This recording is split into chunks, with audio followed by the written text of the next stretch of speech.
What's up, and welcome to the NYC Video Podcast, a show about the film and video industry here in New York and the pros that are making it happen. I'll be your host, Tom Chavez, and each week I'll be interviewing other New York filmmakers to learn more about their craft, their process, and with a little luck, they'll share some stories and observations of working in film production here in New York. Today's guest is a legend in the film and commercial world, and I'm really excited to have him on the show to talk about working as a crane and jib operator and to get his observations on where the industry is heading. He's been in the business for close to 40 years, and he's worked as a crane operator on huge films, commercials, indies, TV shows, and music videos that most of us would recognize instantly. The person that I'm talking about is none other than Scott Buckler, also known to his friends and colleagues on set as Scotty. Scotty and his team work closely with cinematographers and directors to pull off beautiful, sweeping camera moves that are precise and repeatable take after take. What sets Scotty apart, though, is the fact that he also custom builds every one of his cranes and jibs, ensuring that these large and heavy camera platforms are easy to move, easy to set up, and more importantly, that they operate safely around the cast and crew. Camera movement has changed quite a bit over the years, with dollies and cranes, and steadicams, gimbals, and now drones. Each of these technologies is a tool that cinematographers use to tell a story, and over the years, countless DPs have leaned on Scotty and his team to execute these highly technical shots that fit into the greater project being filmed, be it a film, be it a commercial, or a music video. Now, some of us may not know what a jib is, or what a crane is, or if you do, what the difference is and how to differentiate the two, which is fine. We'll get into this question and many more on today's episode. Anyway, let's jump into today's interview with Scotty after a quick word from our sponsors. If you're looking for a gourmet kitchen space for your next video production, check out Cooktop Studios located on the waterfront in Sunset Park, Brooklyn. The space is 3,600 square feet in size and it gets lots of natural soft light. The kitchen is outfitted with decked-in countertops, finished cabinetry, and induction ranges and convection ovens. There's also an ice maker, dishwasher, and multiple refrigerators for your food stylists. Getting to the studio is super easy. It's minutes away from the BQE, subway, bus, or ferry boat. Cooktop also has on-site parking for production vehicles, clients, and crew. To learn more about Cooktop Studio and to see a video walkthrough of the space, visit cooktopstudio.com. Also, be sure to follow them on Instagram to see behind-the-scenes photos that other productions post on social media. I'll leave the links in our show notes. If you end up booking the space, you can get a discount by mentioning the promo code NYC Video Podcast. Happy shooting and bon appetit. Okay, so today we have Scotty Buckler here on the call. Scotty is a New York-based jib operator. He also builds his own cranes, and we're going to get into exactly what jibs and cranes are later on in the episode. But anyway, how you doing, Scotty? Well, hello, everyone, and Tom, hello to you. So the way I usually like to start out these podcasts is to just jump right in and basically find out how you got into the industry and learn a little bit more about you that way. So if you could just tell us a little bit about, where you're from and how did you get involved in film production? All right, not too complicated. I grew up on a little tiny farm outskirts of Baltimore. Time is what I did have. Friends is what I didn't have. And my brother had introduced me to photography. So I basically spent my entire high school in a darkroom doing photography. That then sort of transformed into getting into film, and it was from the after-hours film class in my high school. It was a really, really small high school. There was 30 people in the entire class. It was a little small private prep school in Baltimore. But there was this teacher, Michael McCaravich, and he really launched my creativity into film, and so I started making these films. It was like 10th, 11th, 12th grade. One of the films that I did, it involved a kid who went crazy and decapitated his pet dog. No, I didn't actually decapitate a living dog, but we actually got a dead dog and decapitated its head. So it's like I did strange things in film, and so that kind of got me started. Cool. And then did you go to school for film production, like in college, or did you? Yeah. So the tail end of my high school, it was the summer just prior to my senior year, I made a film, and this film took off. It was entered into different festivals, won every contest that it was in, all the way up to a national competition. So I decided to apply. I either had the choice between NYU or USC in California. And my brother said, well, but Scott, if you go to USC in California, you can't take your stereo with you. You can't fit it on the airplane. That's great. You can just pack a bag. So I said, all right, well, that's not going to happen. So I just did one application to NYU because, 3-hour drive. I can take my car and keep my stereo. So I did one application to NYU. I did not apply to any other schools. I had no plan B, which coming from a prep school, that's a big deal. Everybody else was applying to 10 schools. And my grades weren't great, but I'm like, all right, I have a national award. It was basically the equivalent of the Student Academy Awards. Oh, wow. It was that prestigious. So I'm like, all right, I think from this award, I will. That's going to be my ticket into NYU. And boom, yep, got accepted. So grabbed my stereo, put it into the car. So this was fall of 1978. To those old enough to remember, the prior summer, July of 1978, was the blackout in New York City. Wow, okay. And 3 days blackout, and the entire city went berserk. Rioting, fires, the city at that point was a war zone. And so I'm like watching the newspapers going, wow, this is where I'm going in 2 months. It's just Sure. made my way up to NYU, unpacked my stereo, and started classes. And I did this, my focus was, you got 4 years to make movies. When you get out of school, you're going to have to be a professional. You're not going to be able to make movies anymore. So all I did was just focused on making movies, and I had a great time. Just did all sorts of different projects, different experiments. Went out on a fishing trawler off the George's banks for 4 days. 3.5 of the days I spent throwing up. And through that, we made this documentary. So really, really had a lot of fun. And then I don't know if I'm getting ahead of myself, but just sort of in brevity, the tail end of NYU, it was my time to take my final exams. Mm-hmm. And I got called to work on this movie called Toxic Avenger as the second electric. And just real quick, for those of you who don't know, I believe it was made by Troma Productions, I believe, Lloyd Kaufman's company, which is just a legendary company here in New York. A lot of filmmakers have come through that, and they make a lot of horror movies, I guess, and thrillers, and just a great place to cut your teeth, I think, back in the day. And I think they're still making movies today. Yeah, I mean, they're just Lloyd Kaufman and Michael Hers. I mean, they literally. I remember Michael Kaufman, the DP, just screaming at every single person every day. It was like being in the military. Like, he whipped you into shape. And, we were totally stupid and clueless. I remember one time pulling an extension cord, and the end of the cord went into the swimming pool. Swimming pool was filled with talent. And everybody's freaking out because all they see is an electric cord being dragged through the pool. I'm like, no, guys, don't worry about it. It's not plugged in. No, stupid. You don't drag an extension cord through a swimming pool. Yeah. We just, this is how little we knew. And, but we came out of that movie having learned a lot. Sure. But so what it was, so I had the choice of working on Toxic Avenger or taking my final exams and graduating NYU. And I called my mom up and I said, look, I really think that I should take this movie. Just something about it. It says this is going to be, an opportunity that I'm not going to see again. And she said, all right, do what you feel is right. And so I did not finish NYU. I never did get my diploma.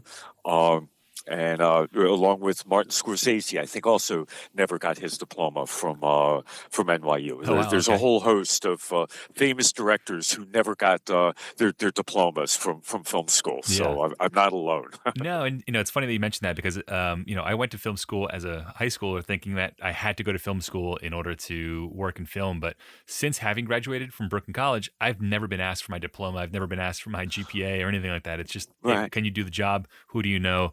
And ultimately, yeah, can you just do the work? So I think that's a big misconception that a lot of kids don't understand. What I have heard though from maybe it's anecdotal, but I have had people tell me that no, actually productions are asking for resumes, and specifically what they're looking for is college educated.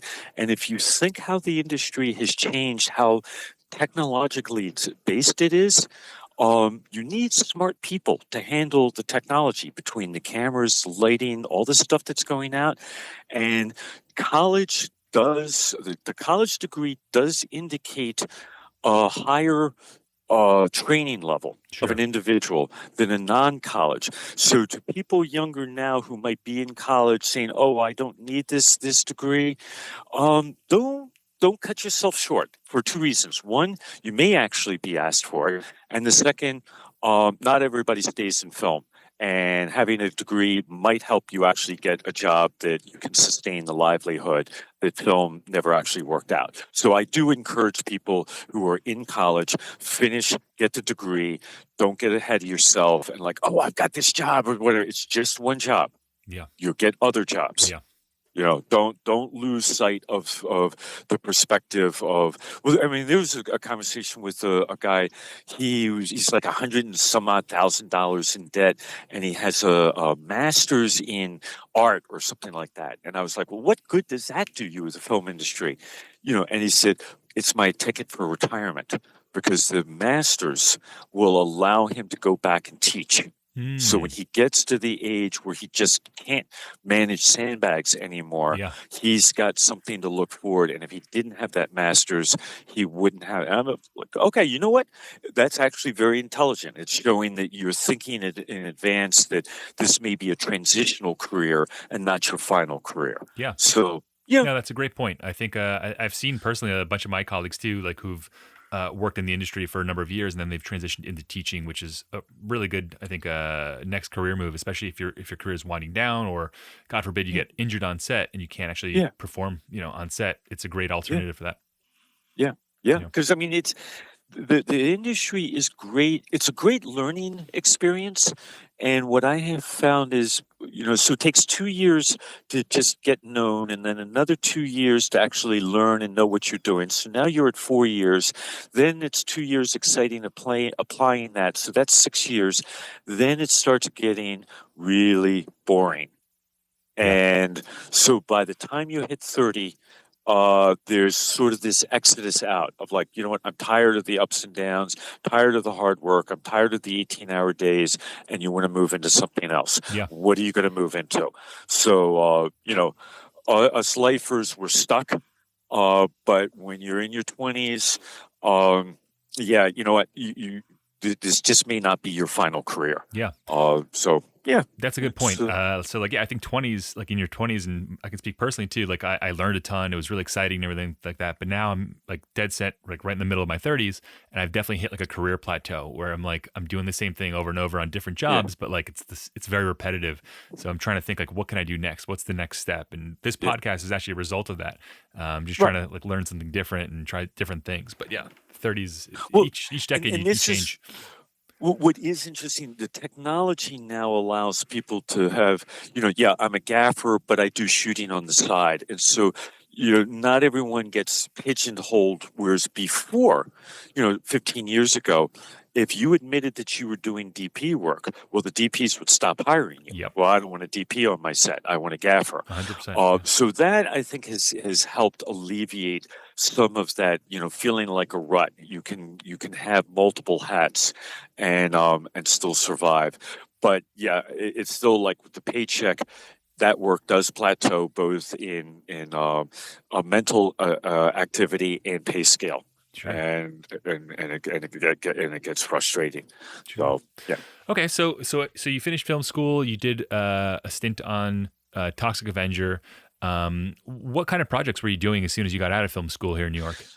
It just it was a plethora of one after another of these low budget movies, and this was what's actually interesting is. So I started to. So I I worked with the gaffer Richie Morrow for a number of years as his second electric.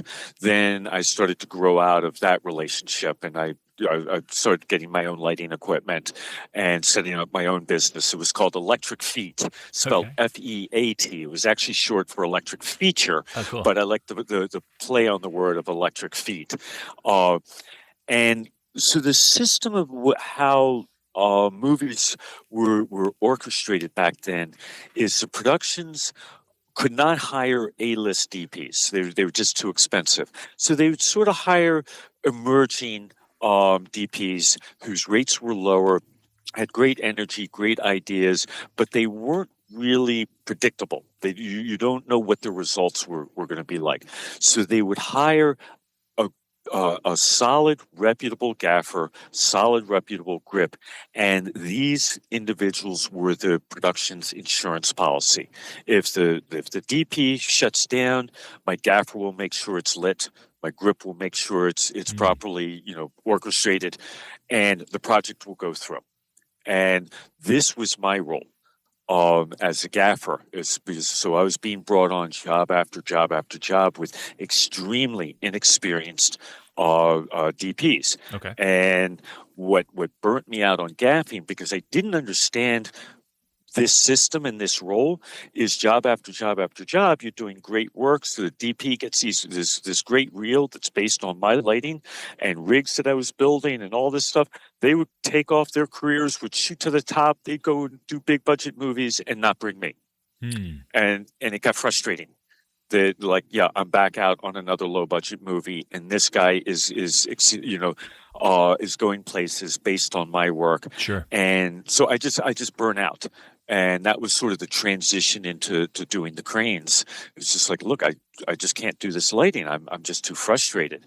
So there was a whole 1990 was the switchover, because that was the year of the lockout, when work east of the Mississippi River completely shut down. This was the producers on the West Coast saying, we are going to shut down your contract. We're going to give you a new contract. The terms will not be as favorable as the old contract, and we will not bring any work East Coast until you agree. So basically, for a 3-year period. This was just for like union productions or also non-union Yeah, productions? but it trickled to everything. Okay. I mean, it just overnight, it was just like, okay, there's no work. And the word that was going out was, yeah, everything's shut down, because all the ancillary work shut down as well. Hmm. The union work has always been an engine to the whole health of the industry. So that was the year I just said, look, I'm sitting on all this lighting equipment. I don't want to do lighting anymore. I started selling it off. I actually physically moved my shop from Brooklyn down to Baltimore, which is where I was from. The rent was much cheaper. And I said, I'm going to just spend this, 2 years or however long this lasts. I'm going to build a camera crane that's going to be similar to a tulip crane, which is 2 people ride on it. Tulip crane was famous for tipping over, had all sorts of problems. And I said, I'm gonna solve these problems and come up with a better piece of equipment.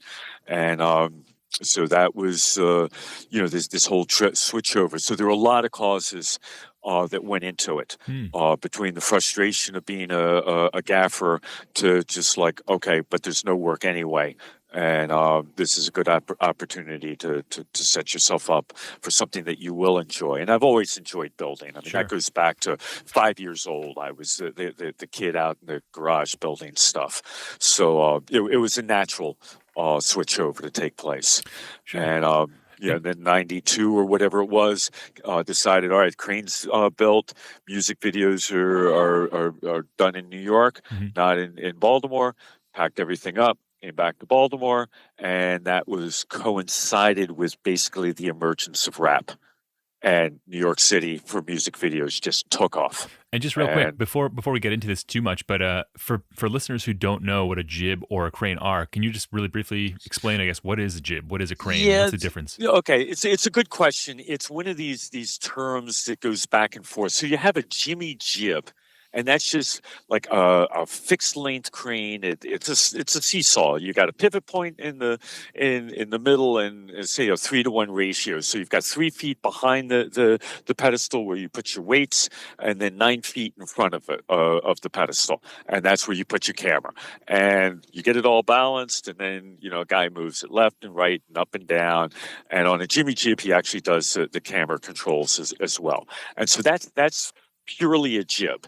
I do the switch over from cranes to jibs at about 20 some odd feet. So anything shorter than a 20, I'll still call a jib. Okay. Like my Techno that's 20 foot. Yeah, it's more accurate to call that a jib because it's smaller. Anything 20 feet and over, 25 feet and over, I call a crane because it's still the same principle, but just the magnitude of the structure to handle such a large size is much greater. You have to have a heavier duty base, a wider base. The arm itself has to be beefier. So everything is just beefier. So that's more a crane describes that terminology better.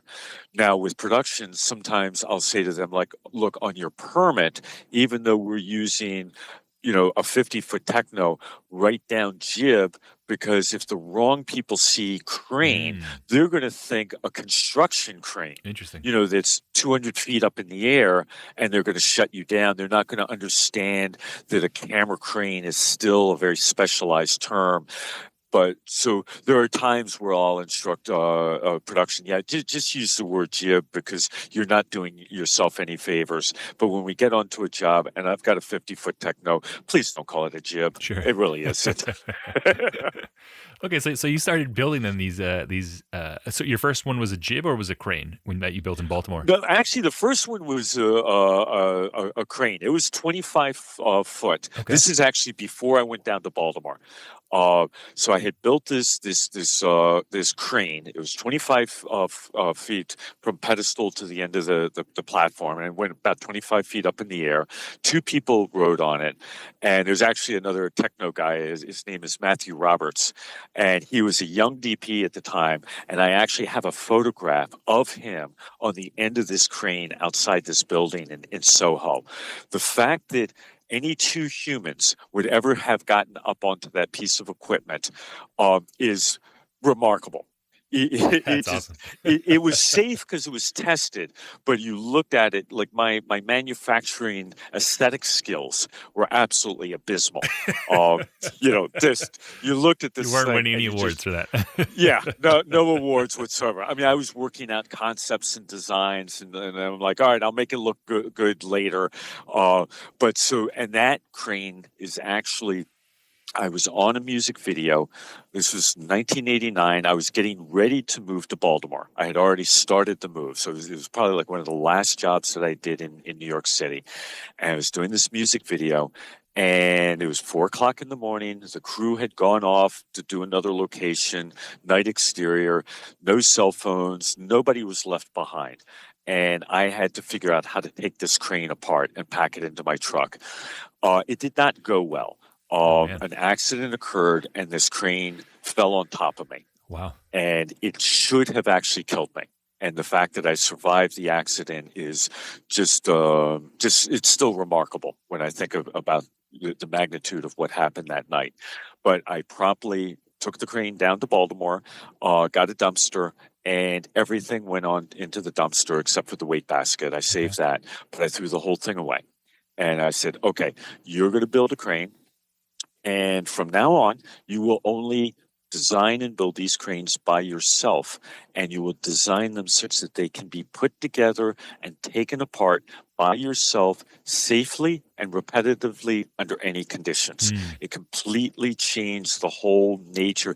Even my 45-foot Techno, which is a 9,000-pound crane, can be taken off the truck, assembled, worked, operated, taken apart, put back on the truck by myself, and I've done it time and time again. Because though I go out as a 2-person crew, the equipment by design must allow for a single person to do it, and it's based on that accident. So it totally changed the nature of how I went around designing. Sure. So yeah, that kind of gives you like the background. Sure. And like, designing a jib, I'm sure isn't something that anyone can do like on their own, like very easily. It requires a lot of like background. Did you have a background in building or soldering or in welding and all that stuff? Yeah. Or Well, so what it was is back in my gaffing days. Um, my style as a gaffer was I wanted to go into a location and get all the lights up into the ceiling with no stands. And this way, when they came in to shoot, they could shoot 360 degrees and have no stands and not have to relight. Well, back in the mid 1980s, there was no rigging material. There was no modern. There was no Matthews had like grip stands and Mafra clamps, but just nothing like what exists now. The first what do they call it? Not a mega arm. a boom arm or a Uh, menace arm? Menace arm. Yeah. I was the first person who ever introduced a menace arm onto a film set. Wow. Okay. Exactly. And but I had figured this stuff out. Well, in the course of doing that, I bought a welder, 200 amp welder, a drill press. I started machining this stuff, welding it together, came up with my own line of speed rail fittings. And this is what started the whole process. Then I wanted to get wall spreaders that were longer than 10 or 12 feet. I needed to get into trussing. Yep. So I had trussing that would all break apart into a milk crate that could get me up to 28 feet. So this is what introduced the whole element of the structural engineering. Mm-hmm. And I spent a summer, I just went to Barnes and Noble. I got every book on bridge design and just sat there and read about bridge design, the truss formation, Sure. how is load transferred. So just to get myself familiar on what the engineering aspects are, and then applying it, testing it, but always starting small and incrementally working up into more and more complicated of rigs. Sure. So yeah, it never occurred in one day. And I didn't initially set out to build cranes. It was just I just want to get my lights up in the air. Sure. But then as I started building cranes, people were like, "Oh, well, you can't be a gaffer with cranes. That's ridiculous." Well, it was a mistake to ever get rid of the lighting equipment because, yes, if you want to be a gaffer with camera cranes, then you're a gaffer with camera cranes. But that's when I said, you know what, I'm sick of lighting anyway, and I got rid of the lights. It goes back to our prior discussion. Sure. And like, so when you transitioned from, say, a gaffer into jib operator, crane operator, did you have any mentors that were other jib operators, or did you just kind of go in blindly and just figure it out myself? We all hate each other. Always will. Always have. Always will. And anybody who tells you anything else is lying. No, the crane market has been and always will be intensely competitive. And no, I mean it's not true. Like I'm friends with Anthony at ASL and love him for the work that he does. He understands what he has and he understands what I have, and we don't sit there and bitch at each other. Sure. But no, otherwise, in the building, it has always been this very solo concept. I had a guy named Bill McDivitt, who first. I was his first job, but he would come over to the shop every day and we would start building stuff. And this is what painted me into the corner, is that Bill and I would, our very first jibs and cranes that I was making, it was the two of us doing this. And so I didn't have that discipline but what if you have to do this alone? So that had never even occurred to me that I wouldn't have Bill or Louis Perez there to help me with the crane until that day in 1989 when both Louis and Bill McDivitt were sent to another location. So so that was the day that the crane fell on you? Yeah, okay. but there was no mentor. This was just trial and error. Try this, or it doesn't work. Sure. All right, try this other thing. Doesn't work. It was just strictly done by what are the concepts, what are the possibilities, and work. And which is why initially everything was so just horribly ugly because I was just dealing like, what will it do to solve this problem and make it safe? Mhm. I don't care what it looks like. Uh, so it kind of diverted me from really understanding the why aesthetics is so important. It wasn't until later that I realized that aesthetics and safety and functionality work hand in hand. Things that are look nice to the eye are usually better working devices and are safer. Things that look awkward to the eye, well, the reason that they look awkward is because you have a sense of beauty and safety. So when it looks ugly, it probably isn't going to work right. Mm. Interesting. And that brought in, then that took 10 years, 15 years before I could start understanding that correlation between aesthetics, safety, Yeah. functionality, and just not having people laugh at me on film sets. You Sure. know. Sure. So when you moved to New York, I guess, and you started kind of really going in full in into being a jib operator, what kinds of projects were you working on? Any projects that people might know, or like I think you mentioned some music videos. Well, music, yeah, there was just endless music videos from 1992 to really, it went up until 2000.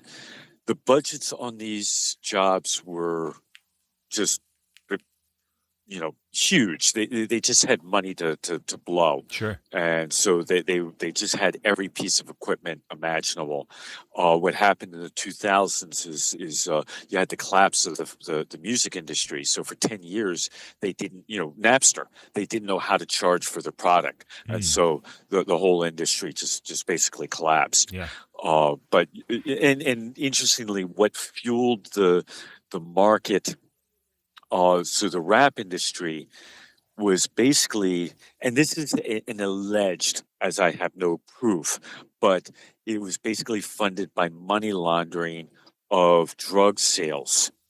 So you Interesting. had, because there would just be these suitcases of cash, Really? Wow. everything.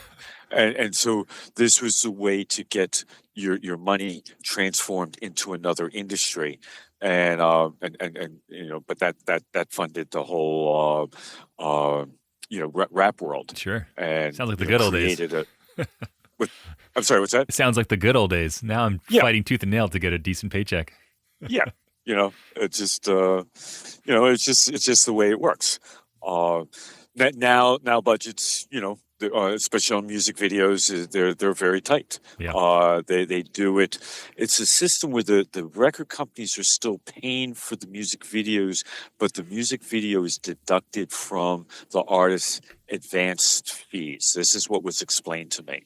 So, so you get a lot of $10,000 music videos. Hmm. For low budget would be, $150,000 budget. So now, do cranes go out on these jobs? No, not regularly. Now you've got the gimbals, the handheld, Movi Pros, and Sure. that kind of stuff. Sure. That they're getting what they want. You've got a guy that does a gimbal on one of those motorized foot dollies that. And he's like, yeah, I can do a techno shot because I can go in and out. And it's like, yeah, on eye level, yeah, you can get very, very similar type of effect to what a techno is. But you can't go left and right. You can't go up and down. But hey, for $10,000, they're Sure. getting footage that they can use and they're happy with. And so, yeah, and then what you've got now, because cranes are so popular and there's so much work in New York City, supply will always outstrip demand. Sure. So now you've got the emergence of monster remotes that 20 guy, who knows how many techno cranes they have, and so that then becomes the default for all the bigger budget productions. So like just call Monster, just call Monster. Sure. Non-union jobs, like, oh, call Monster. No, we don't do non-union. Click. Right. It's like, oh, okay, better call Scott or Movie Mobile. Yeah. But so it's still intensely competitive because there's just now a million cranes, and everybody wants to buy a crane because they think this is like God's gift to how to make $1 million in a very little period of time.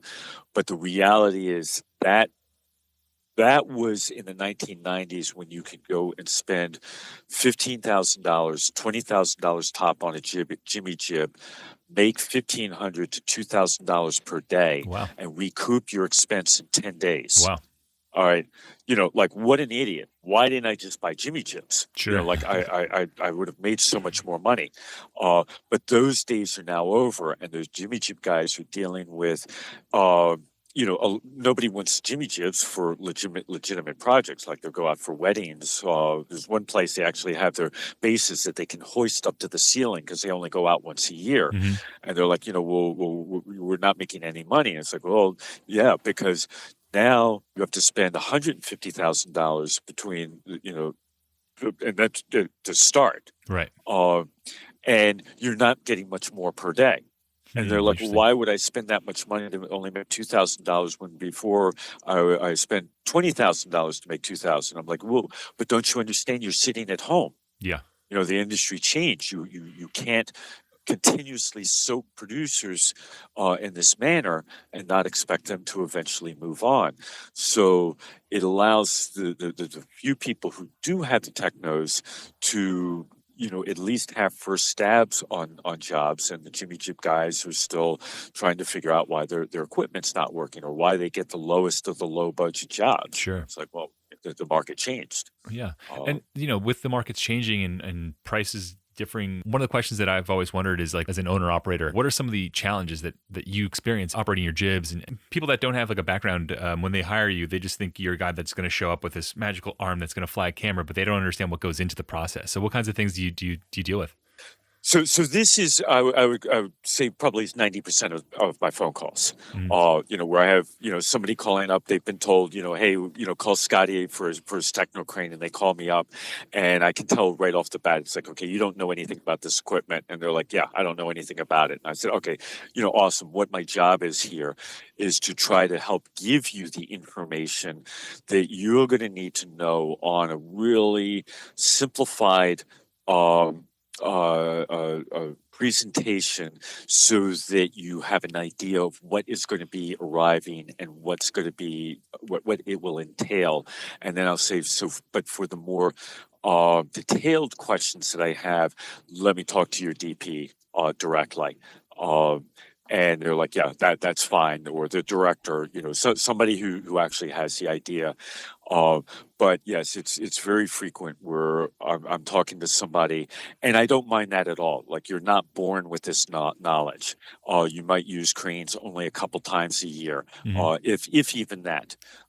So for somebody to call and say, we're not familiar, it's like, I would rather you be honest, and then I can try to explain to you, what will you need to know that will impact your budget, your schedule, and your job, and then we go from there. I don't know how other companies work. As far as whether they are so sympathetic or whether they are demeaning to the individuals, which would just be, horrific. Sure. Why would you do that? But I can't speak for other people. I tend to fear their ability to hold somebody's hand and say, no, the crane that you're asking for is actually not the right piece of equipment based on my discussion with the director, and I advise this other piece of equipment. It might be sometimes upselling, meaning a bigger piece of equipment, because like every job, it's like, oh, well, we just want you 20-foot crane. I'm like, okay, well, that shot where you want to get up over the tree and look down, a 20-foot crane's not going to get it. Right. We need something bigger to get that. And it's like, all right, well, how much more is that going to cost? Well, I actually have the two cranes priced very, very closely, so that it's not, but there's, if time and time again, they just will order something the smallest, because like, okay, well, that's all we have in the budget. And it's just like, yeah, but it doesn't do you any good. Yeah. The equipment is still too expensive to have the wrong piece of equipment show up. So let's figure out what it's going to take to get the right piece of equipment. And so, this is just the ebb and flow of customer service. Sure. Setting expectations. We all work in a customer service industry. The producers aren't arrogant overall. They just don't know, and they're frustrated by getting inaccurate information. And so when you can take the time and talk things through, hopefully that makes them feel like they've hired the right person. Sure. Uh, you know, so And you're bringing out like a lot of this equipment. It's heavy, it's dangerous. You already mentioned that you almost got killed once. Did you ever kind of have like any big fuck ups on set where you forgot a piece of gear, or did you ever make any mistakes? And like, what did you learn from those mistakes? well, but knock on wood, as far as mistakes, 30 years, no other individual has been injured um, from my equipment on a job. And this is something I take very, very seriously. I cannot say that necessarily for myself. Um, I have injured myself doing dumb things. Lacerations where it's like, oh shit, somebody got a rag. I just, opened up my hand and there's no way to get me to a hospital. Nor most of my accidents requiring hospitalizations, sutures, are in the testing phase, in my shop. And it's like, okay, I just amputated the tip of my finger. Ah, damn it. You I bleed just for your ran art. my fingers through a chain and sprocket and I Oof. can actually see the bone. Wow. Yeah, okay, we got to go to the hospital. So I do, because I do extensively test everything out, and I can tell you that the number of times I've been injured are too many to ever recall. Uh, as far as forgetting things, and that is extremely rare, just because my trucks are. I worked at one point with a truck. I had 7 cranes on it and a machine shop. So Wow. when I went out onto a job, I mean, this was where equipment was still in its infancy. I brought everything with me because I never knew what it was I was going to have to do and when I was going to have to do it to get through the job. And then as the equipment matured and I expanded, I got rid of the machine shop, but I had these 7 cranes. And then I got to the point where, you know what, it's just too much work to build and do this every day. And so I scaled down to 2 basic cranes on 2 trucks. So it's all simplified. But yeah, I keep everything where I know exactly what I'm going to need, and so that element of forgetting something is very rare. And when I live in Kingston and all my jobs are in New York City, it's not like I can go running back to the shop when I Right. need something. So it keeps you alert to make sure you go through everything to have what you need. Yeah, I think to be like an owner operator, you have to have that kind of really methodical mentality where you kind of keep track of every nut and bolt that's in your truck or in your car. You have to know that it's going to be there on the day of the job. Yeah, I mean, this is a virtue of the owner operator versus the rental house. I was doing tech work for another rental house for a while, and it was very frustrating because you arrive there's no checkout day, and you arrive and here's the crane, and it's like, okay, hopefully everything's here from the day before. Hopefully it got checked out. Hopefully it works, and if it doesn't work, well, at least you have somebody to call and deal with getting a replacement. But it's just a very vulnerable feeling to be in. It's like I Sure. don't have any control over what it is that I'm doing. I walk on these jobs, and it's like, oh, we're carrying this crane up into this church, and the grips are building this ramp, and this, like, I know nothing about it. It's all being done in the office, and they don't transfer any of the information over to the text. So you show up, and it's like, oh, that's what we're doing. Gee, I would have liked to have known just to mentally prepare for my day, but yeah, they don't care. You show Hmm. up. You're not even getting booked until 5 o'clock the day before. You're praying that you will get a call sheet by 11 o'clock at night, knowing that you probably have a pre-call at 6 o'clock in the morning.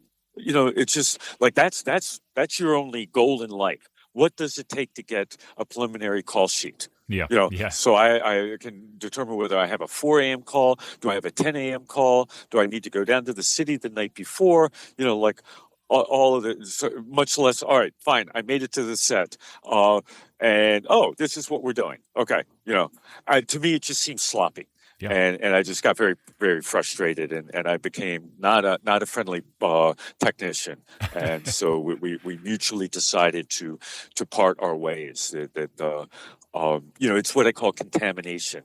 I have rig and design, which has worked a certain way, and then I have another company that's worked a different way, and I have that comparison, and so I'm not going to be happy because the rental house just is not going to ever be an owner operator. Hmm. They're just different operations that Sure. run differently, and so if a producer wants that rental house formula because they can call up the night before and change their order, what I don't understand, but they have their reasons, and we both have our place in society, so to speak. Sure. uh, Yeah. you know Just changing subjects a little bit. With your cranes and your jibs, they're really big. They're very heavy, as you mentioned. Safety is obviously a big concern for you as well as producers and crews that are working around your equipment. What kinds of conversations do you usually have with a producer or whoever's hiring you prior to the job? None at all. None at all. You bring up the you do not want to go there. Yeah. Um, and this is part of the problem, because see, everybody, especially since Sarah Jones, who's a camera assistant who um, was killed on a set down in South Carolina, North Carolina, Midnight Rider shoot on a train trestle. So ever since Sarah Jones, that's whatever 6 years. Time flies. Yeah. Everybody's safety, safety, safety, safety. Um, okay, but implementing safety, if the safety actually affects my operation, make no mistake. Not so sure that safety is really actually all that it's cut up to be. Um, it's just, you just better not be caught. Um, but as far as actually changing natures of the business to relate to safety, that did not change. And this is an area I am passionate enough that I would like to go into, Sure. concerning the safety. So the way techno cranes work is, on a union job, there's Local 600, which is camera department, Local 52 in New York, which is grip department. So when techno cranes first came out, they were all very electronic devices, very high technology, and so they became under the jurisdiction of Local 600. Uh, Even though cranes historically, since the 1920s, have always been a grip or dominated field. So there was a lot of tension initially, like why are the camera guys getting techno cranes and not the grips? So what's occurred is this has morphed, is the grips do the arm, the back of the crane, and Local 600 they do the remote head and the telescopic action and all that kind of stuff. So all right, but you still have that Local 600 is the overriding judicial market for the techno cranes. If I can make up all these terms, Hmm. I have no idea whether that even made sense. But here are the problems. So I'm in Local 600. I'm in as a camera operator. Uh, and I do operate cameras, so it's actually the proper category for what I do. Sure. Somebody else, like my last tech, uh, was brought into Local 600, and she was offered, you can either get a camera operating card, and that'll cost you $10,000, or you can be a camera assistant, and that costs you $8,000. And she's like, well, camera assistant is fine. Would she know how to take a lens cap off of a lens, off of a camera? Probably, but I wouldn't want to ask her to do much more. But she's officially in the union as a camera assistant. Well, there is no category for techno crane. It Hmm. doesn't exist. So Interesting. now you have people who are being brought into the union who have not passed any test. My last tech, they were brought in because I called up Local 600 and I said I would like to have this individual on Local 600 so we can do union jobs together. And they said, no problem, have her stop by, sign the paperwork, leave a deposit for her dues, and she's in. All right, they're doing it completely by my word that I've trained her and verified her and all that stuff. They don't know what's going on behind the scene. Yeah. You can use your imagination of what somebody might do to gain entry into Local 600, and that somebody might be obliged to take that offering. Sure. Like, there's no checks and balances. So now you have people who are in Local 600, and they may be very, very good at what they do, but there's no verification process. Local 52, if you want to operate a Condor, you have to have a lift certificate. You want to operate a forklift, you have to have a lift certificate. There's certifications for things that have certain levels of OSHA mandated danger, not the techno crane. So picture you have your talent, a multi-million-dollar, actress. And the move is the camera goes in at a high rate of speed to this person and then stops at a certain mark. All right, so you now have 2,000 pounds of gear coming towards your actress, and the person who's doing that move, there's no way to verify that they actually know what they're doing and that they have actually done this before. Mm-hmm. All right. And I explained this to a producer once, and she's like, Scott, no, that could not be right. And I looked at her and I said, make no mistake, I'm telling you the God's honest truth. Wow. And That's she wild. was horrified. Yeah. She turned white that like this was going on. And I have complained and complained, and nobody wants to hear me. I'm like, I don't even know how to implement it. Who's going to do these tests now? Are you going to have one company testing the tests of another company? Oh, sorry, all you guys failed. Right. Yeah. So I don't even know how to do it. It's just frustrating that I'll get a grip on the back of the crane. And this actually just happened last week where Union grip, he's a dolly grip. I have no idea of his qualifications as a dolly, but to say that a dolly grip is automatically skilled in camera crane use, I would disagree with that assessment. Yeah. There are dolly grips that are very good crane grips. There are other dolly grips where I'm sorry, I have to take you off the crane. I'm not getting any of the types of moves that I need. Sure. I don't have a way to verify their skills. And now I'm on set as a camera operator saying, I'm sorry, but I need to replace you with my crane tech because she actually knows how to do the telescopic action and the crane, because I train to the point of annoyance to do this. Mm-hmm. So this is what I just get so upset about, because it's some people would be like, hey, Scott, this is who they've hired. It's not your job. If they didn't hire the right people and they can't get their shot, just do your job, frame it, and that's all that you have to worry about. No, that's not the case, because I've designed my own crane. You're going to find the blame game. Who can we blame? We didn't get the shot. Oh, it's because of this crane. It's Right. the crane's fault. Right. So I have to protect the reputation of the business as well as protecting the safety of the individuals involved on the set. Yeah. And so I've got to step on toes and do things. Oh, well, he's not a team player. He did this, and it's just like, everyone hates me. Yeah. I mean, everything's fine when things are working, but when things aren't working, then and fingers are pointed, it's going to be on you. So yeah, you have to basically take the initiative. To me, 52, and it should be taking over the techno cranes lock, stock, and barrel. All right, because they have the facilities and the know-how to mandate testing. Because they do it before. I just think that local 600 is just not set up. They're camera guys. They're good for high technology, very intricate things. But cranes, it's just not their strength. Sure. But like little children, they fight over it. Right. Yeah. So yeah, interesting. Well, yeah, that's it's definitely a big concern, I think, for a lot of people, and especially when things like Sarah Jones happens. It's just very eye opening about the safety conditions and the lack of safety measures that are currently in the industry. So I'm glad that that's on top of your mind, and hopefully through these talks and on the podcast, hopefully change will happen, and there will be more training, hopefully, for people that are, grips that are operating your cranes to hopefully, do it safely and have better training to do it more efficiently.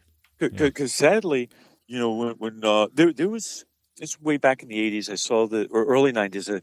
I saw this homemade crane that this guy had made of jib, and it was so dangerous. I just shuddered. And he goes, "Oh, Scott, why are you being so nasty to me? I don't do the projects you do. I do little jobs." I'm like, it doesn't matter. If your crane fails on a job, your jib fails on a job, that can have a trickle down effect to the entire industry. Yeah, it's true. And especially with homemade cranes. So now you take like an accident at one of the big rental houses. Well, at what point are the insurance companies or OSHA going to come in and say, we now need to regulate this industry? And they regulate it into oblivion. It's like a pendulum. It's better to self-regulate your own industry that you're familiar with, and come up with the systems to make it safer, so that it never gets to the point that a government agency is alerted to something that's going on and decides that they have to get involved. Nobody wins from that. Sure. And this is why it's like, you guys keep putting this off and kicking this can down the road. One of these days. Yeah. But I just feel like I'm this one man soapbox. I've been told by people, it's like, Scott, be quiet. Keep your mouth shut. Mm-hmm. Yeah, that's scary. That's scary. Yeah, I can't. But yeah, I've seen like, I'm part of like a lot of those Facebook forums, and of all the people in those forums, I would definitely say that you are definitely one of the most vocal people when it comes to safety on set, and you're just a big voice in the room. So I appreciate that as a filmmaker who works on sets, who wants to work in a safe environment. There is no kind of overseeing authority that makes sure that things are going safely. So I appreciate the fact that you are looking out for not just yourself and your business, but for the rest of us, and trying to implement change. It's an admirable thing. No, I mean, it helps when you become one of the elders and you have the stature. I remember doing a rooftop, and there was this black female key grip. And we were up there, and there's this line of thunderstorms, and you can see it right on the radar. Man, this looked bad. And I said to the producers, look, this line, it looks like it's about 10 or 15 minutes away. We need to clear the rooftop, and we need to batten down the hatches. He's like, no, we just need a little bit more time to finish this scene. And so I gave him like 3 more minutes, and then I walked up to him and I said, look, I'm bringing my crane down, and where it's going to go down is going to be in the middle of your shot. I'm sandbagging it there. We are preparing the set. This is done. All right. You will call this job. And I mean, and what I felt bad about is this woman. It's not like she didn't know as well, but who's going to listen to the black female grip? Right. All right. And this was just the reality. Like, this sucks. Oh, she was speaking up to stop it as well? Yeah, and she's a very experienced grip. This was no newbie. Right. But it's just like, I had to take my role as a male of older age and white, and go up to this guy and say, you are shut down. The crew needs 10 or 15 minutes to secure this location, get everyone off the roof. When we came down, when that front hit, it was thunder and lightning simultaneous. So it was right over our head. And He came up to me and said, Scott, thank you. Like, you actually, you probably saved somebody from getting really injured up there. Yeah. I'm like, yes, thank you for acknowledging. But you know what? It's still messed up that your grip, who is the one that should have been and would have, we all know that you would never have listened to her. And that's what upset me about that situation. Yeah. That's not right. Yeah, and it says a lot also, just about the dynamics on set, and just like the things like that they're just so disturbing that it's reality. You think it's something that happened. It's something like out of a storybook from like the 40s or 50s, but still to this day, there's that kind of stuff on sets. So yeah.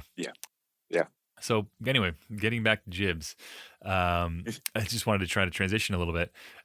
What kind of skills do you need in order to be a successful crane op? The skill is about finesse. To be able to understand the mood, or I'm talking about storytelling crane op. Here's an easier way. If you're going to do music videos, you're just hauling ass. Are you strong? Right. And can you whip this thing around at high rates of speed? So that's a skill. You have to have that strength. You have to have that ability. And the ones who do have it, it's great, wonderful thing. But I'm more interested in storytelling, crane use. So a movie, a commercial, a subtle music video. Not heavy metal. Mm-hmm. And here it's about, yes, it's understanding the camera is your audience. So you as the grip have the audience in your hand and you're moving them around the set, showing them what you want them to see in the manner that you want to see it and at the pace that you want them to see it. So obviously this emanates from, what the DP says, what the director says, so forth and so on. But you have to feel it in and of yourself, Mm-hmm. and to understand how your arm motion translates into camera motion. So my techs for now is now going on 16 years. 3 different techs were all women, and I've interviewed men, males, whatever, women, and I've assessed the nature of their work. What's going on with the young grips that are hitting the industry now, the male grips, is, well, here's your choice. You can spend 6 months just to get the foundation amount of knowledge to do this work and years to perfect it.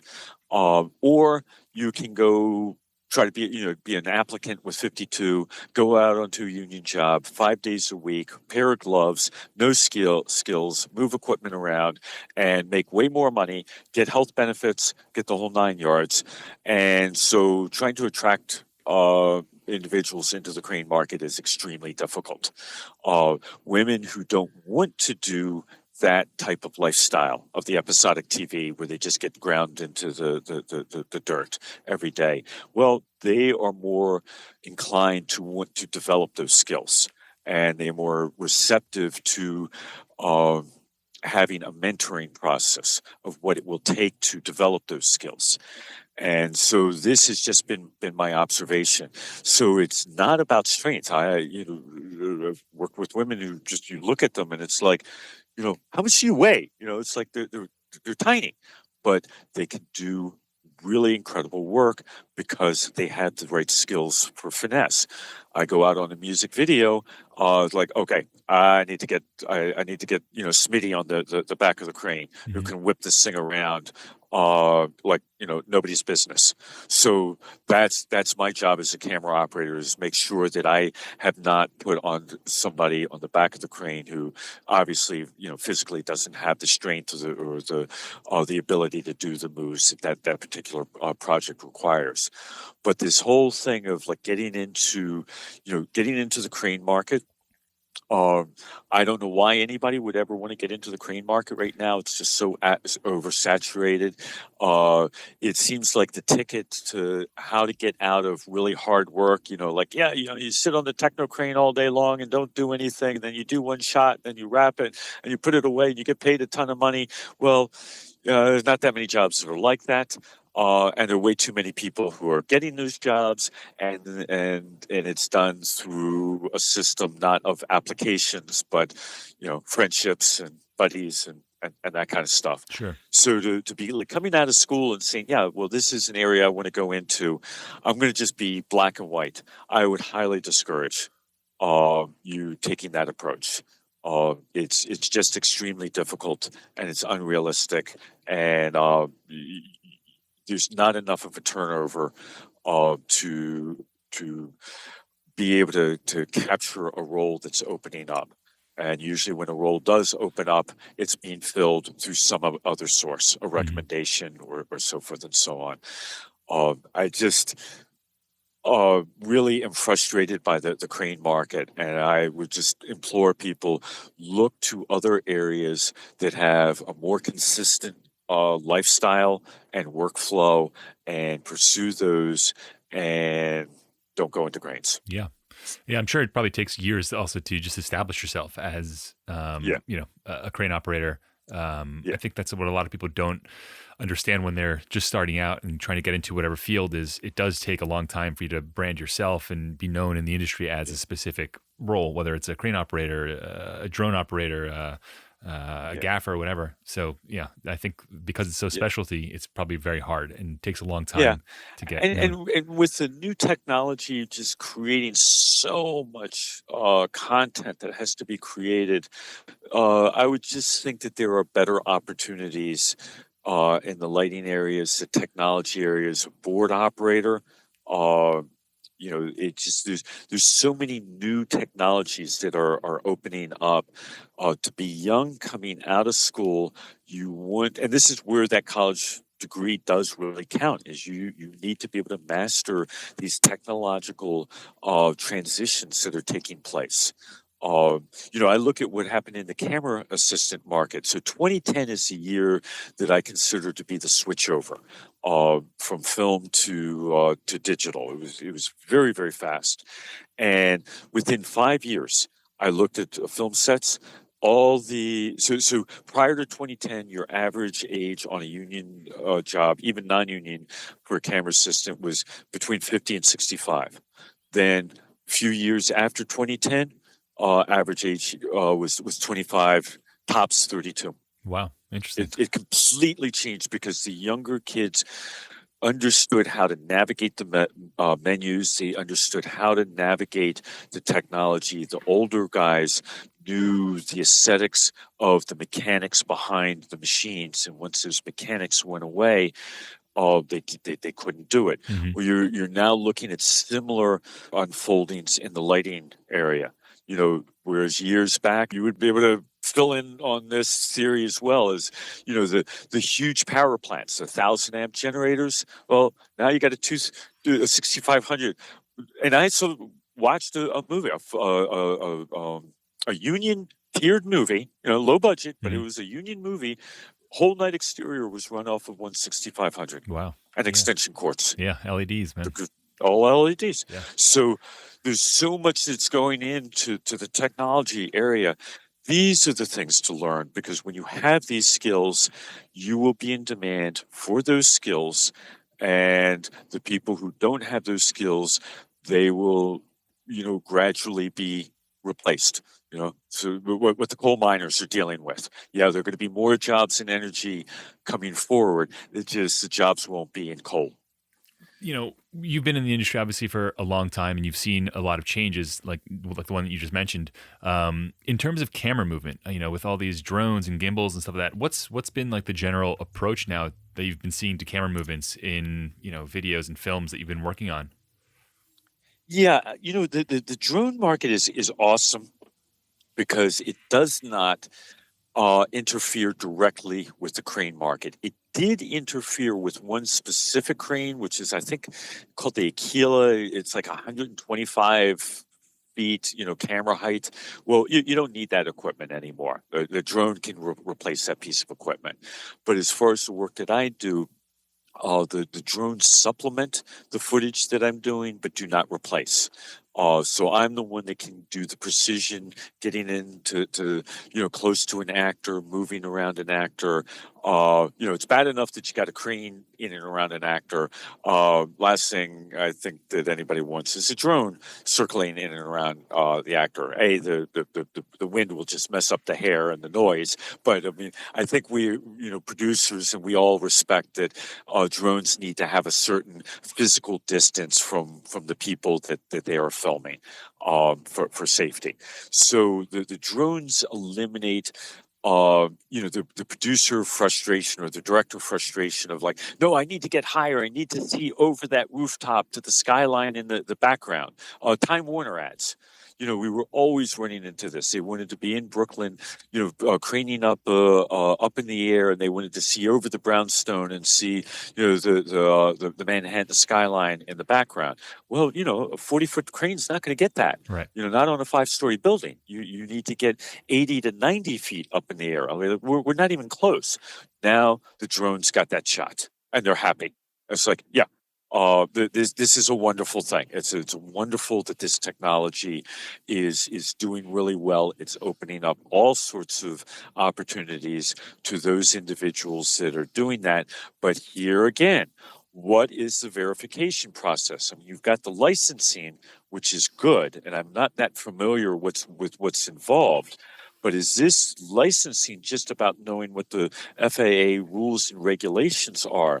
I know that Local 600 was blocking uh, allowing drone operators to carry a Local 600 card because they didn't want the liability. Oh, wow. Didn't know And that, I believe, is either has changed or is changing, that those individuals can be on a union job and get union benefits. But I mean, these guys were, on union jobs, and they couldn't score benefits for doing the days because Local 600 said no.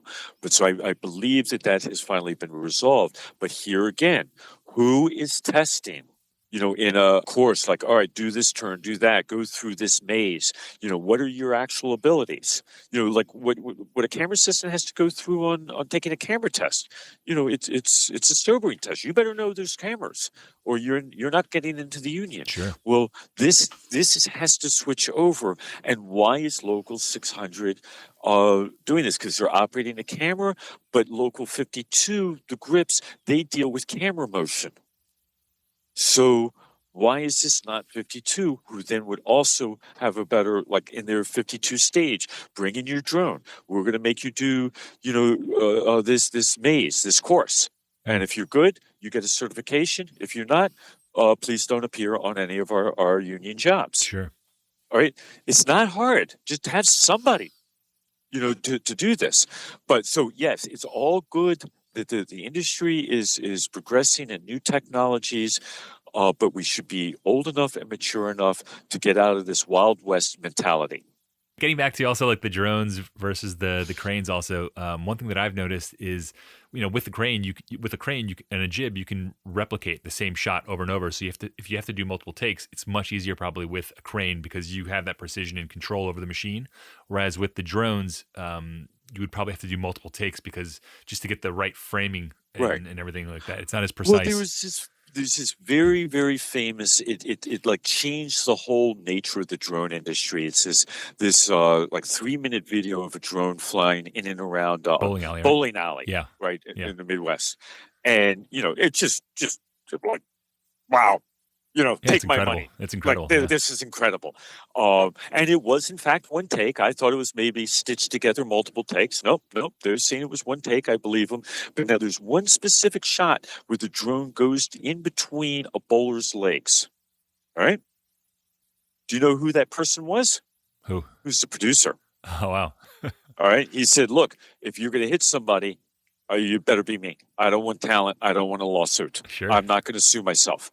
But so this is the thing of like, no, and it would make sense. If I was the producer, I'd be the same thing. Yeah. Like you hit me because I'm not going to sue myself, but I'm not going to do it to anybody else, to put them in that position. But we went the shot, and I wanted enough that I'll take the hit. I'm going to trust you guys. Hopefully he had some type of, guards underneath his pants to protect himself if he did get hit, whatever. But, these are, again, the things like, well, is it okay to have a stunt double in there? I mean, they would never put a lead actor. So if that was on a film and it's Tom Cruise, they're going to have a stunt Tom double. Cruise. Yeah. Well, that's the stunt double's job, is to take those risks. It's like, yes, okay, that's true. So there are people who understand this, and they've learned how to deal with the risks, and the stunt people are approaching that. But there are just many other grayer areas where it's not close enough to have a stunt double, but should we be pushing this envelope?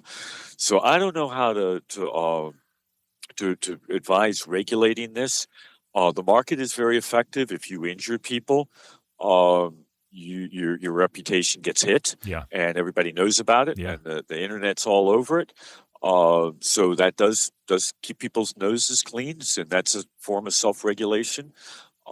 So is that enough? I don't know. You Yeah. know, just I don't know. Yeah. Um, So but this is just changing subjects a little bit, but the relationship that you have as a crane operator and a jib operator with the DP is an interesting one because cinematographers have a vision. They have like a master vision of what their film is going to look like, but oftentimes they can't actually operate the jib. They have to basically delegate that to you. And a lot right. of DPs that I work with, they're very hands-on and they like being behind the camera and their eye against the viewfinder. What's your relationship like with DPs? Like, what is that like when you get brought onto a project? What kind of discussions do you have? What kinds of Yeah. things, and are there any? It's a really good question. I always approach my discussion with the DP. Imagine that they are wearing bedroom slippers and be very careful about their toes. So when I'm discussing with the DP about the makeup, do they want to operate the head or do they want me to? I have to be very diplomatic because I don't want to step on any toes, And and when you can get when you some say very head, you mean the actual camera itself, right? yeah the camera itself. Um, So and just for people that aren't familiar with jibs, so when you operate the jib, there's someone that's actually moving the arm, allowing the camera to go up, down, left, and right, in and out. But you can also have someone else operate the panning of the camera itself, which operates independently. correct. And this is the basic difference between a jimmy jib and say a techno crane. A jimmy jib, you have the controls on the back, and one guy is doing the arm movement as well as the camera movement. You know, it's done via joysticks. Okay. In the film world and in the techno crane world, we don't use joysticks. We use what are called whirl head wheels, and it's just basically it's the industry standard. Really, more in the States and Europe, they would disagree. They do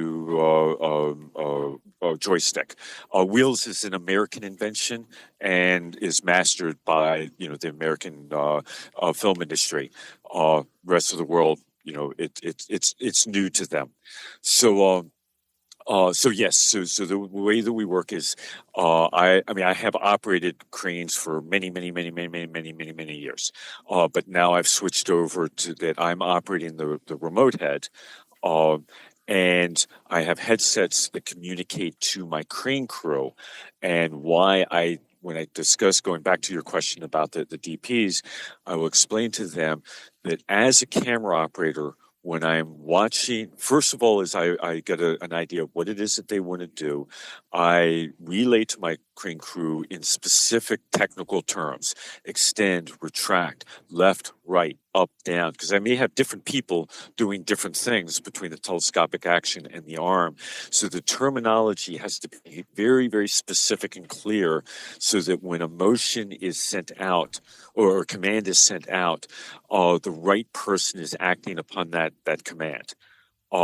So I explained to them, by having me on as a remote head operator, knowing so much about how cranes work, how their inertia works, all the different nuances of the operation, I can communicate with my crane crew so that you're getting what it is that you want.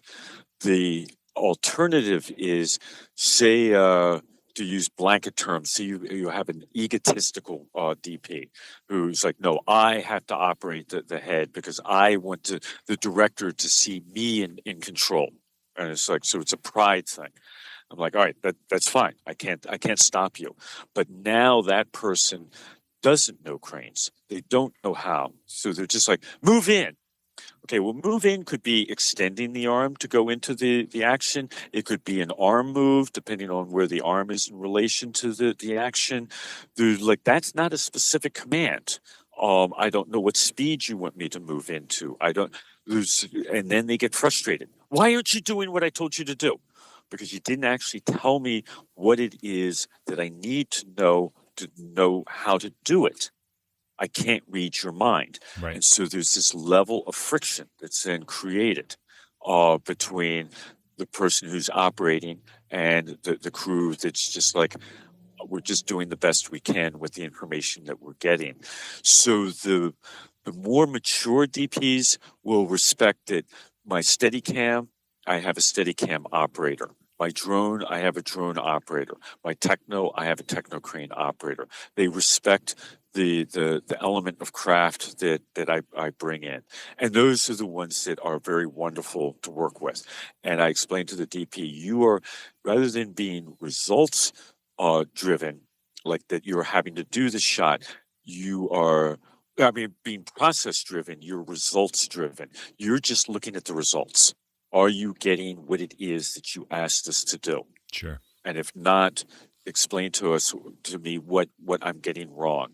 But once you get into process driven, where you're just trying to hold your head above water and keep the headroom, even, and you just don't have the ability to give the right information. So yeah, and one of the things that I've noticed is I'll get some DPs who are young and they say, "Look, you know what? I'd like to just spend some time on the wheels, but if I have a difficult shot, Scott, will you pull that off?" And I'm like, "Yeah, I mean, I'll come in and do your hard shots, and then you get to have credit all day long for doing a great job, but all you did was a static frame," and that's just kind of like, it's disrespectful. Yeah, of So I'm course. beginning to mitigate even that. It's like, look, you have to be able to handle the most difficult shot of the day, and if not, find the person who can. But whoever goes on the equipment stays on the equipment for the day. I don't want to do this back and forth Sure. because, and this was actually something that was a Mexican DP who was just wonderful. But there was a shot where the director was describing something, and he's on wheels. My Melissa, who's my tech, was on the arm, and I could tell that they weren't getting what they wanted. And I was trying to explain to Melissa what to do, and the DP is like, "Scott, I don't need you. I'm working this out with Melissa." I'm like, "No, no, no. You're not giving her the right instructions. I know what the director wants. Just let me." And he shut me down. Well, they didn't get the shot that they wanted. Hmm. So it's like, that, and it was otherwise a simple shot, but it just required a certain hook with the crane Right. that she needed somebody to describe how to do an S curve, how to do, and when they shut me down, then I can't do it. Sure. And this also happened on a big union show where a very high end operator had the same thing. They were yelling at my tech, Rachel. "Rachel, you're not on your mark with the techno crane." And I'm like, and I said, "No, she's on her mark. She's got a 6-inch move on the telescopic action. You haven't told the grip what to do, who's got a 40-foot move on the arm." Sure. And he said, "Scott, shut up." I'm like, Huh. "Okay, I'm going to watch this job just melt down." Because, like, Just watch you burn. don't know how to talk to Your crew. so the Yeah. frustration to say that, well, no, but this is only on your small, low budget jobs, Scott. This doesn't happen on the bigger jobs. I'm like, no, I'm sorry. I saw too many big budget jobs where this communication breakdown would occur because they're not just giving the right information. So, my going back to the DP, the ones that I like are the ones who understand and respect the skills of the individuals, and this is the skills of a gaffer, Hmm. the skills of a grip. What you're there is to utilize your individual skills, and make it happen. Pete Consul, it's got to be like one of the top DPs on the job. You barely hear Pete saying a word all day long. Why? Because he's already had the discussions with his guys before the job. They know what they're doing. They get on the job, they do it. And the amount of information that's coming in from Pete is very, very little because he's already done his job Yeah. going into the shoot. These jobs go very, very smoothly. This is why he's cream of the crop. In the commercial world, it Hmm. does episodics. It's just they are out there. I wish there were more. Sure. Sure. So, what are like? This is just changing subjects a little bit. Like, the locations of your job changes from day to day. One day you might be on the street. The next day you might be at Yankee Stadium. The next day you might be, in an alleyway somewhere in the Yeah. Lower East Side. What are some of the craziest locations that you've actually had to shoot in, or set up your jibs and set up your cranes in? I don't know that I know how to answer that. They really actually aren't. I mean, they're grueling setups where we have to go up onto a rooftop, and it's just like, oh, I'm just too old. All right, next time, just get a Jimmy Jib. I don't want to do the job. Yeah, it's just. But I would have to say overall, uh, I mean, like what we did last Friday. It was pouring rain all night long, and we were doing a hurricane scene. And so they had the rain towers, and they had the two wind machines that are, 6 foot diameter propeller blades mounted to Chevy V8 engines. And so, during the take, the wind speed is about 80 to 90 miles an hour. Wow. And we're moving in and around. We've got to relocate the crane, and it's just pouring rain. Just when they cut the rain towers, there was a slight decrease in the amount of water that was coming down, but not noticeable. And we're out there in these just horrific conditions all night long, and the crane's all motorized. So I'm like, yeah, I don't need any grips. And we're plugging around and going through muck and stuff like that. So that was a very, very trying day. It took me 3 days to recover. Wow. Did a lot of sleeping after that because it was really brutal. But that's the exception. It used to be cranes were set up and done for just all sorts of crazy shots. I mean, this is, the craziest shot I ever did. I hope this isn't off target, but it's sort of along the same lines. Back in the 1990s, we were doing a music video with Queen Latifah, and Queen Latifah's a big lady. She's big, not fat, big. Sure. And so the shot had her walking on a treadmill, and a treadmill is 250 pounds, so they're not light either. The treadmill was mounted on the end of one of my fixed-length steel camera cranes, and the camera crane was mounted to John DeAnda's flatbed camera car, and the camera car was driving down Fifth Avenue. So the shot is, basically Queen Latifah floating in air as we're going down Fifth Avenue. This was cool. Yeah. This was a cool setup, and this was the fun. There was so many fun, really intense ideas and stuff that they did in the 1990s for music videos. But now things have simplified, settled down significantly. Sure. So the types of locations that I'm going into, it's going to be appropriate for a crane to go into that location, because if the location, you're out in the woods or in the muck, there's other equipment that's more appropriate for that situation. So they're not dragging me out into, minefields to shoot. Or mud pits, Yeah. that kind of stuff. So it's just between the industry taking off with music videos in the 1990s, and fewer alternatives, to now where it's settled down and there are many alternatives. No, I would say that there's nothing unique about the locations that I'm going into. Sure. It's just, I still like getting location scouts just so I can understand the perimeters, especially if it's interior. But yeah. And for the younger listeners who are just either getting out of film school or transitioning into the industry from something different, or starting, their careers fresh, what kind of advice would you give them to get their foot in the door to really start kind of learning the craft of filmmaking or specializing in a specific field? Have a positive attitude. Have a positive attitude. Have a positive attitude. Yeah. This is 99% of it. Of, just if you have a negative attitude, I do not believe that you will stand much of a chance.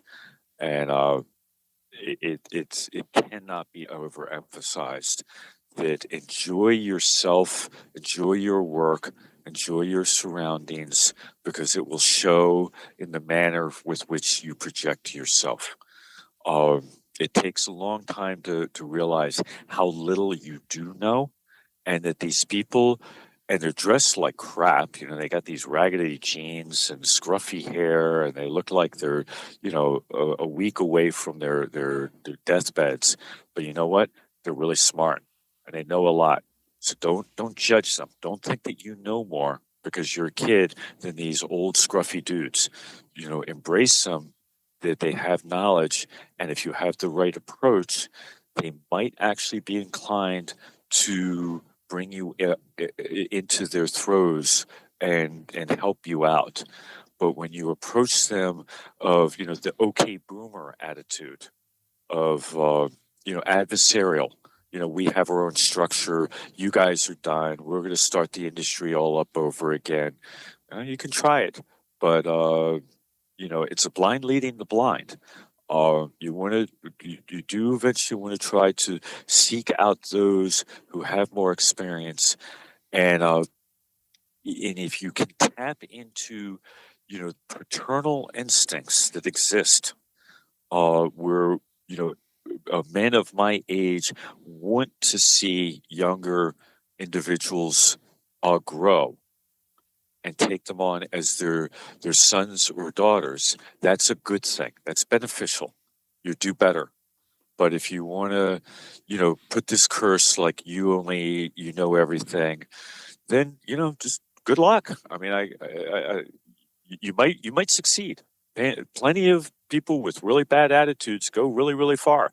So I'm just one person giving one piece of advice. I'm not saying that I'm right. Sure. No, I think it's fairly important. Yeah. Yeah. It's attitude for me. It's like, sometimes I'm in a hiring position and I'll take someone with a good attitude that doesn't know as much Yeah. over someone that knows a lot, but sucks to Yeah. work with, I can train for lack of knowledge. I can't train for attitude. Yeah, it's character. You Can't either do have it. it or you don't. Yeah. Yeah, you either have it or you don't. And the film industry, it's a people industry. It's a people thing. It's about a group of people who come together for a common goal. And I think it's one of the most exhilarating parts of our industry, unlike a factory atmosphere or an office atmosphere. We have just so much going for us in the energy, the manner with which we get work done. It's not for everyone, but it's a great place that it exists for those who can't fit in other areas. So it's like, yeah, what a great place. Yeah. Uh, So that yeah. wraps up most of the questions that I have. For people who haven't worked with you or that want to learn more about either you or and jib-opping in your company, what's the best way for them to find you online? I don't know. I try to stay hidden from view. TechnoGib is what my website. Okay. And so you can go on and just kind of see the stuff that I do. But I don't advertise heavily.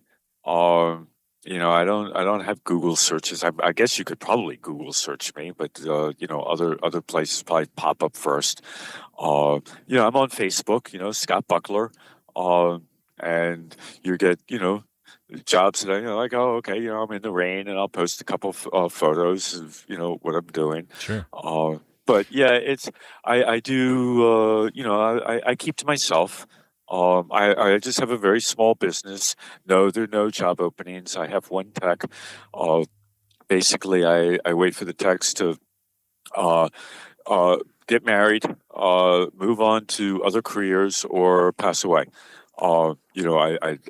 I don't churn through techs. Sure. Once I bring on somebody, that person's there for quite some Several time. years, yeah. And the fact is, I had one tech actually beg me. She was going off to be a DP, and she's like, Scott, I'm begging you to find somebody else. I'll help you. I'll do anything. It's just like no, I don't like to let go of people. Sure. I'm there to, you may have good days and you may have bad days, but you will always be with me all the days. And really give somebody that ability to feel like they have a place, whereas other companies like, oh, I don't want to say anything bad because they'll stop hiring me. It's like, no, say something bad to me. Did I screw up? Tell me to my face. Sure. You're still going to get hired, but this way it creates a safer atmosphere. Yeah. I'm not like some god or something like that, but yeah, I mean, if I get a plethora of phone calls, I'm going to just be like, look, I'm sorry, but it's just, as soon as somebody dies, I'll let you know. But, Melissa's, she's in her mid-20s. She's got a long way. Yeah. I'll probably die. So and then that's the whole thing of like, getting into the whole crane market. It's just so hard. Always has been. Yeah. always has been. So there are many other areas of growth that for people. I just, hope maybe through this podcast, I've somehow given somebody some inclination of like, hey, that's a good idea. That really helped change my thinking or gave me a different perspective of how to go about things. What I've found is that everybody needs to be unique in their approach. Um, there's no set standard for how it is you go about succeeding. And, the best way is like, to get a job at a rental house as an intern or something like that. Well, there are only so many jobs that the rental houses have that offer that. But you gotta keep looking around and trying to find, who might have a position. Sometimes you go in and just be seen. I know of guys that when 3Gs had their stage on 61st Street, there were guys that they would just come to the stage every day and just hang out. It was like, I'm not going to get seen if I'm sitting in my apartment. So I just come in and hang out at 3Gs. Yeah. And then so and so comes in, it's like, hey, I need a grip for next week. Are you available? It's like, yeah. So, you go into a rental house, they may not want loitering, they may chase you out, but, but if you're friendly and you're nice and it's just like, so that's that, it's just, you got to just think of what are the possible ways of creating your own luck Hmm. and creating that situation where you cross paths with that person who happens to know somebody, wants somebody at that particular time. And we're about familiar faces. We don't like new faces on a film set. It's nothing personal, but we're on a film set, we want to recognize the faces that we've worked with before. So how do you get to be a recognizable face? It's these are the options, but they're not like what they were before, where you had really major rental houses that you could congregate out. Now it's a bunch of different little splinter operations that additive make up an industry. So it just kind of you just gotta do the networking. Call around. Yeah. Facebook is great, actually. The Grip Electric site. There's a great way to, start networking there. Yeah, You bring up a really good point of like, the industry not liking new faces, and I personally have experienced that where, someone will come in, basically the new person on set, and I just kind of unfortunately write them off because I don't know who they are. I don't know what their level of skills are. I don't know if that person's cool, if I'm going to get along with that person. So I just kind of immediately put up a front. And yeah, after time, and that's not just one job. It's having seen them and worked with them on multiple shoots. We start warming up. We start, yeah, joking about yeah, previous shoots, and there's just this bond with people yeah, that we've experienced. So for new people, it's really, really hard. And especially because I think a lot of the younger generation is so used to just spending so much of their free time on Facebook, thinking that they're going to get work that way. I think there's a lot to be said about showing up at places, and even if you're not getting paid, just hanging out, showing that you have a yeah, friendly attitude, and just having the curiosity and yeah, willingness to try to be close to the action. I think that speaks a lot, and it's I thought that yeah. was a really I mean, good it's point. what I would say. First statement: put your phone away, Yeah, and then when you 100%. do get on set, put your phone away. You may see your keys on their phone all day long. That's fine. That's what they do. You just got hired. Do yourself a favor. Put your phone in your knapsack. Put it in another room. Don't ever pull the phone out. Yeah, That's going to put you 10 times better position than the next guy uh, who's there starting out and is there on his phone texting and on Facebook. Just make no mistake, that key can watch you from 50 feet away. He's got his eyeball. Like, yeah, he's on his phone. I don't like him. yep, yep. And it's just like, you guys, this new generation, and with the phones, make no mistake, it will kill an entire generation of individuals until they learn that you got to put that phone away. And it's deadly, deadly. No, nothing will kill your career faster. Yeah, no, 100%. So When I hire people, like one thing that drives me nuts, and it's the first thing that jumps out at me is that person engaged? And like, if they don't know what they're doing, are they standing next to me waiting for me to ask them for something or to teach them something? Or are they 30 feet off, checking their Facebook or Right. Instagram? That drives Yeah. me nuts. I can't tell you. Yeah, the attitude is, if you tell me to do something, I will do it. Until then, I will be here on my phone. And it's like, no, you can you anticipate a Yes. need? How Yes. can you anticipate a need if you're on your phone? You anticipate a need because you're looking and scanning the set, and you see, oh, that light's going up. It needs a sandbag. If you're asked for a sandbag, that's a strike against you. Yeah. If you're gripping. If you're PA, you can't grab the sandbag, but if you're PAing, it's like, hey, does the craft service area need to be tidied up? What can you do? How can you anticipate the needs of a set so that whoever's your manager, whether it's the gaffer, the producer, whatever, can you do, if you have to be asked to do something, unless it's a unique task, but if you have to be asked to a mundane, like, hey, can you take out a broom and sweep up the set? No, you get downtime. Hey, there's a broom over there. Let me sweep up the set. Yeah. Everybody likes a clean set, and you're not touching anybody's equipment. And I'm talking if you're a PA. So say you're not assigned to a department, and you want to know what to do. Keep the set. Go around and clean up garbage. Do something. Don't wait to be asked. That will set you up as step one. Yeah. And cleaning up the set. If you are on his 15th grip or electric, clean up the set, tidy it, Yeah. make it look nice. Don't be asked. There was a lady. Her name's Hallie. I brought her on a few years ago as like a trainee. I wasn't sure if I was going to keep her or not, so I brought her on to start training her and seeing if she was a right fit. And one of the things that I'll never forget this. One of the first things that jumped out at me about her was when she wasn't like. It was one time that there was a lot of downtime on the shoot, and we would be sitting around for an hour and a half waiting for the next setup. I looked over and she was walking towards me with 3 bottles of water. She gave me a bottle of water and she gave the DP a bottle of water. And that to me Right. instantly, without me even having to ask her for a bottle of water, she came and Yeah. brought me one. So to me, that said that she's looking out not just for her job and her specific task, but she's also thinking about the crew. And Yeah, with that and simple what act, the proper answer to that is, you got something on your nose. what do you mean? You got from kissing somebody's butt. You Oh, say, okay. yeah, you got something on your nose there. Yeah. You can give them, because it's a way to compliment them. Because you're Yeah. absolutely right. But it's like, yeah, I know what you're doing. You're just kissing butt. Yeah. So you say like, hey, yeah, you got something on your nose there. Yeah. We want to get that off. But no, but that's what we're saying is just like, to do something.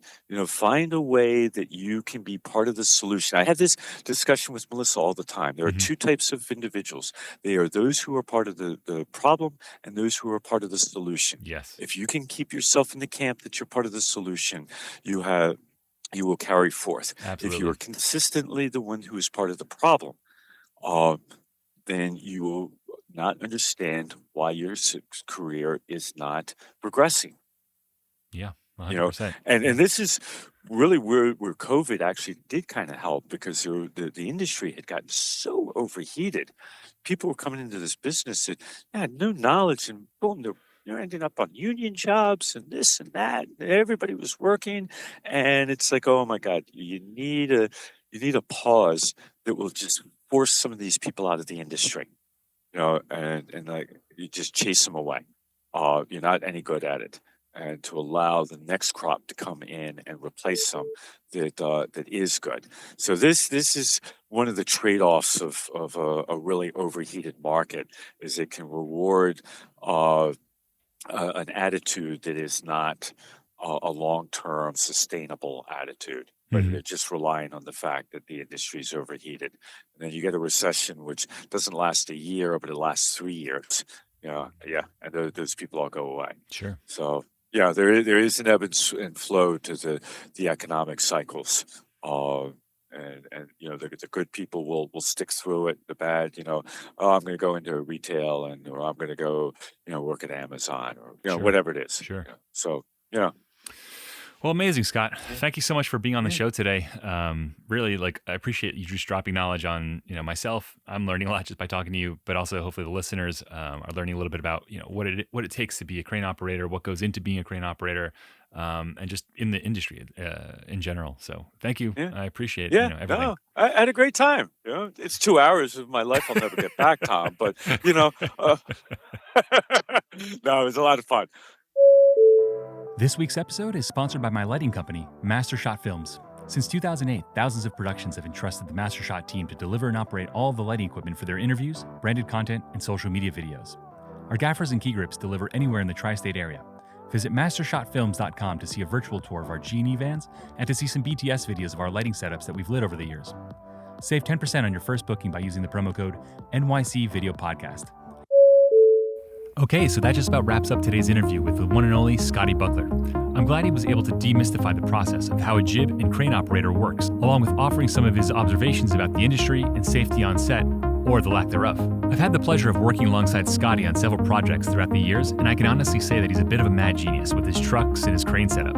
But with that being said, he's totally approachable and super down to earth when people ask him basic questions about camera movements and his custom-built rigs. I have no idea how he fits all that stuff in the back of his trucks, though. Anyway, if you're a cinematographer or producer and you have any specific questions about jibs or cranes, you can find Scottie through his website or the Grip and Electric group on Facebook. He's a great resource to have in your contact list when you need a reliable jib or crane operator in the tri-state area. Lastly, if you're based here in New York and want to stay informed about industry news and gain indispensable advice from some of your peers, be sure to subscribe to the show. You can follow us on Instagram to see guests and listen to episodes based on your specific interest. If you have a question or you'd like to explore a particular theme, DM us on Instagram. And lastly, if you're interested in running a sponsored ad for your business on our show and engaging with the New York film and video community, amazing. Shoot us an email at nycvideopodcast@gmail.com. Until next week, I'm Tom Chavez, and you've been listening to the NYC Video Podcast. I'll see you on set.